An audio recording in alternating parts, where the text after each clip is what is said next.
Next up, let's take a look at our highlight here, and it'll go through the tweet of the week. This came from dear friend of the LCS, maybe could be said one of the GOATs, winningest players in LCS history in terms of championships, Doublelift.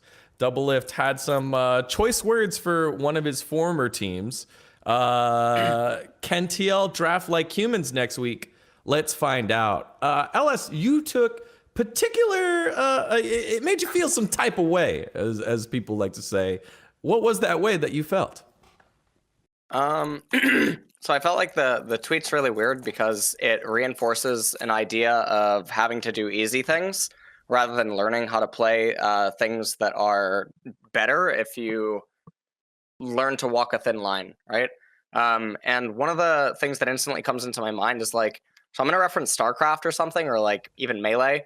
Certain matchups that are considered like really, really, really hard until players learn how to walk that thin line, in which case the thing that was believed to be good before is just not good. But like in this game, like you can go to, so the thing that's really weird is like Team Liquid, they blunder a ton of free kills, right, in the early stages of the game. Santorin should have literally been down 3 levels because of the early pathing was so rough. Jensen was just doing some random things, not really amounting to much, right? Alphari did not get as far ahead as he likely should have on the Quinn, right? The reality of the situation though is that you have 3 winning lanes if we define like bot lane going even as like winning because of the nature of it.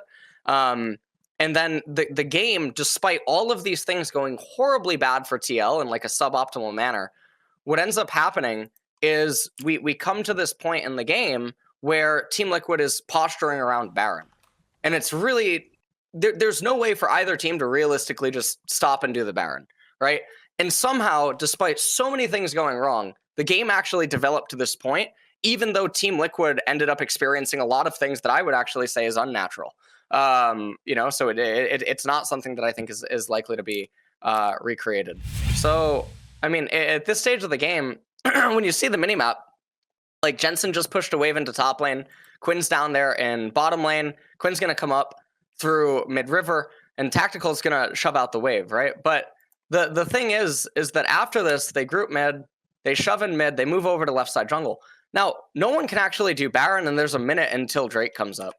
So Alphari's gonna randomly go top lane. Why is Team Liquid here? I mean, it's. I mean, I don't know. There's no justifiable reason. But for some unholy reason, Team Liquid being here when they don't, deserve to, and then end up getting clapped and then losing the game while Alphari's up in top lane. He arrives late. They're divided. They can't do anything. Somehow this has something to do with the draft. Like it just doesn't. I don't know. It just feels really disingenuous. But they end up getting another Infernal and then they lose the game after this. But like what happened in the game had nothing to do with the draft whatsoever. I mean, just look at this fight though. Like, this is one thing that is so triggering when you're watching this. If you see this fight here, the fact that people can't identify in NA like who the targets are, like itemization, all this stuff, like this gold card coming in, right? Like the people are completely. Here, I'm gonna go back one more time. The players are standing away from each other, so it's really easy to just gold card Kai'Sa. If Kai'Sa gets gold carded, he bought no QSS. He had money for it. He bought a Zeal instead. If he gets gold carded, like he's instant dead and the fight is won. Like this is a crazy situation to go for like the gold card on the Lilia that has Zhonya's. I mean, they're pretty far away from each other at this point. And then the other thing that just triggered me really hard about this game was like the itemization from TL. Everyone. So. Yeah, so one thing is like if you want to play this lane aggressive, I feel like cleanse is really good on Rise. If you don't want cleanse, you want TP, I'm still okay with it, but you have to build merc treads. Like the going CDR boots versus TF, I think is just super criminal here. I think Demonte could have sat on a stopwatch, like he completed his stopwatch into Zhonya's, which I felt was really unnecessary.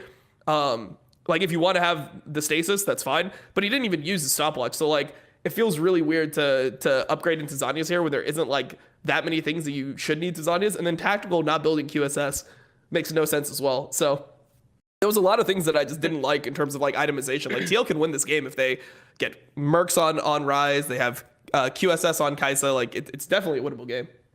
The thing for me also, I mean, Santorin goes Leandries in this game, and then Rise has Leandries, right? So there's some counter effectiveness there, but like HP and movement speed converts to damage as well as EHP, right? From Staff of Flowing Water. But also, it's just really valuable. You have Ryze, Kai'Sa, and Rel. Lots of champions that have AP ratios. The other thing is that the opponents have to come into you. So if one of the arguments is that like Team Liquid has no front line, right? They can't fight. Well, they don't need a front line because all they have to do is arrive either at an objective and demand 100 Thieves fight them, or they have to be at the objective first, in which case 100 Thieves has to run into them, right? Like that's the two lines of thinking.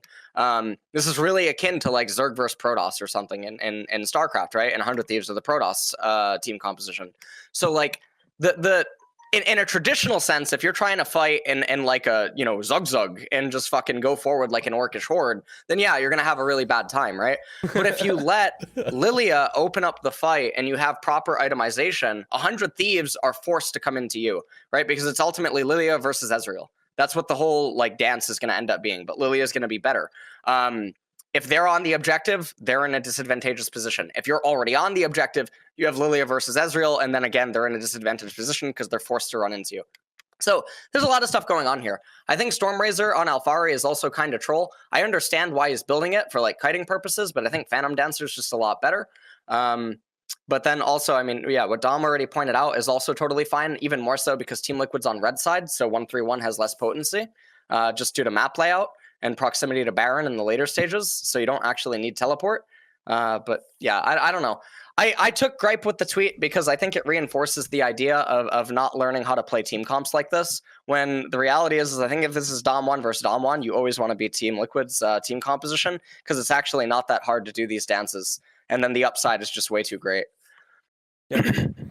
I mean, that being said, like after draft, I 100% knew 100 Thieves was going to win this game. Like this is one of those drafts where you can just tell 100 Thieves as a team, if they draft a certain way, DeMonte on like a champion that can impact the map, like power jungler for closer, like you get him a solid matchup, someday on something stable, Renekton, Gragas, whatever it is.